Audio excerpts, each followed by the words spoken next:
श्री प्रेमानंद महाराज जी का नाम राधा रानी के परम भक्तों में से एक है। जो भक्त इनके सत्संग को मन लगाकर सुनता है उन्हें अवश्य ही राधा रानी के दर्शन हो जाते हैं। तो आज हम प्रेमानंद महाराज जी के जीवन के 10 ऐसे फैक्ट बताने वाले हैं जो सुनने में आपको अमेजिंग लगेंगे। उससे पहले चैनल को सब्सक्राइब कर दें एंड वीडियो को लाइक कर दें। तो स्टार्ट करते हैं। नंबर 10, पूज्य महाराज जी का जन्म एक विनम्र और अत्यंत पवित्र ब्राह्मण परिवार में हुआ था और उनका नाम अनिरुद्ध कुमार पांडे था। उनका जन्म आखिरी गांव सरसोल ब्लॉक कानपुर उत्तर प्रदेश में हुआ था। उनके दादा एक सन्यासी थे। उनके पिता श्री शंभू पांडे एक भक्त व्यक्ति थे और बाद के वर्षों में उन्होंने संन्यास स्वीकार कर लिया। उनके माता श्रीमती रमा देवी बहुत पवित्र थी और सभी संतों का बहुत सम्मान करती थी।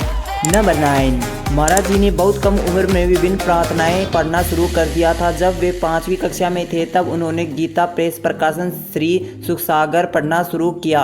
इस छोटी सी उम्र में उन्होंने स्कूल में पढ़ाई और भौतिक वादन प्राप्त करके महत्व पर सवाल उठाया और यह कैसे उन्हें अपने लक्ष्यों को साकार करने में मदद करेगा। उत्तर पाने के लिए उन्होंने श्री राम जय जय राम और श्री कृष्ण गोविंद हरे मुरारी का जाप करना शुरू कर दिया। नंबर 8, जब वे 9वीं कक्षा में थे तब उन्होंने ईश्वर की ओर जाने वाले मार्ग की खोज में आध्यात्मिक जीवन जीने का दृढ़ निश्चय कर लिया था। इस महान उद्देश्य के लिए वह अपने परिवार को छोड़ने के लिए भी तैयार थे। उन्होंने अपनी मां को अपने विचारों और निर्णय के बारे में बताया। 13 साल की छोटी उम्र में एक दिन सुबह 3 बजे महाराज जी ने मानव जीवन के पीछे की सच्चाई का खुलासा करने के लिए अपना घर छोड़ दिया। महाराज जी को नैष्ठिक ब्रह्मचार्य की दीक्षा दी गई। उनका नाम आनंद स्वरूप ब्रह्मचारी रखा गया और बाद में उन्होंने संन्यास स्वीकार कर लिया। महावाक्य को स्वीकार करने पर उनका नाम स्वामी आनंदश्रम रखा गया। नंबर 7, महाराज जी ने शारीरिक चेतना से ऊपर उठने के सख्त सिद्धांतों का पालन करते हुए पूर्ण त्याग का जीवन व्यतीत किया। इस दौरान उन्होंने अपने जीवित रहने के लिए केवल आकाश वृत्ति को स्वीकार किया, जिसका अर्थ है बिना किसी व्यक्तिगत प्रयास के केवल भगवान की दया से प्रदान की गई चीजों को स्वीकार करना।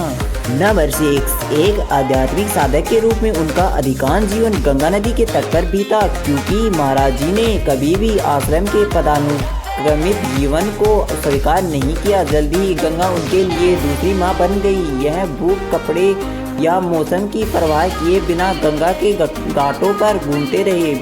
भीषण सर्दी में भी उन्होंने गंगा में 3 बार स्नान करने की अपनी दिनचर्या को कभी नहीं छोड़ा। वह कई दिनों तक बिना भोजन के उपवास करते थे और उनका शरीर ठंड से कांपता था, लेकिन वह हर क्षण ब्रह्मकार व्रति के ध्यान में पूरी तरह से लीन रहते थे। संन्यास के कुछ ही वर्षों के भीतर उन्हें भगवान शिव का विविध आशीर्वाद प्राप्त हुआ।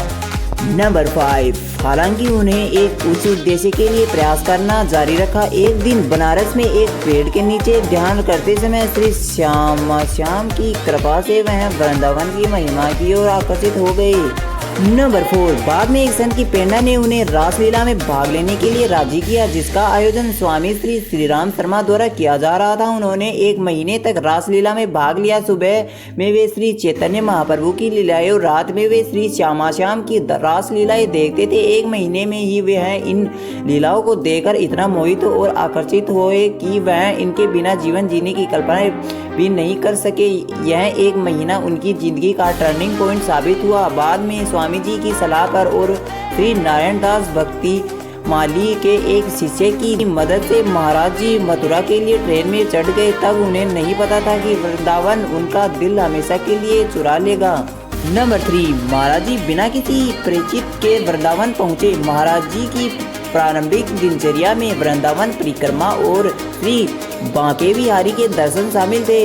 बांके बिहारी जी के मंदिर में उन्हें एक संत ने बताया कि उन्हें श्री राधा वल्लभ मंदिर में भी अवश्य देखना चाहिए। महाराज जी राधा वल्लभ जी की प्रशंसा करते हुए घंटों खड़े रहते थे। आदरणीय गोस्वामी जी ने इस पर ध्यान दिया और उनके प्रति स्वाभाविक स्नेह विकसित किया। एक दिन पूज्य श्री हित मोहित मराल गोस्वामी जी ने श्री राधा रस सुधानिधि का एक श्लोक सुनाया, लेकिन महाराज जी संस्कृत में पारंगत होने के बावजूद इसका गहरा अर्थ समझने में असमर्थ थे। तब गोस्वामी जी ने उन्हें श्री हरिवंश का नाम जपने के लिए प्रोत्साहित किया।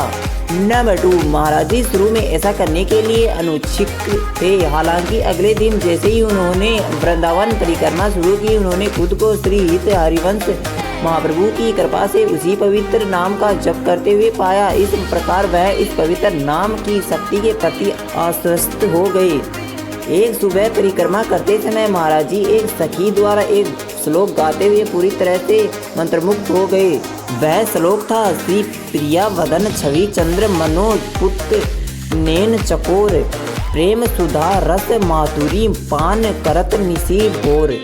नंबर 1, महाराज जी ने संन्यास के नियमों को किनारे रखते हुए सखी से बात की और उनसे उस पद को समझने का अनुरोध किया जो वह गा रही थी। वह मुस्कुराई और उनसे कहा कि यदि बस इस श्लोक को समझना चाहते हो तो उन्हें राधावल्लभी बनना होगा। महाराज जी ने तुरंत और उत्साहपूर्वक दीक्षा के लिए पूज्य श्री हित मोहित मराल गोस्वामी जी से संपर्क किया और इस प्रकार गोस्वामी परिकर ने पहले ही भविष्यवाणी की थी उसे साबित कर दिया। महाराज प्रेमानंद जी के दर्शन करने के लिए उनके भक्त देश विदेश से वृंदावन आते हैं और उनका बहुत सम्मान भी करते हैं। उन्होंने अपना जीवन राधा रानी के भक्ति सेवा के लिए समर्पित कर दिया है। तो ऐसे ही इंटरेस्टिंग फैक्ट जानने के लिए हमारे चैनल को सब्सक्राइब करें एंड वीडियो को लाइक करें। Thank you.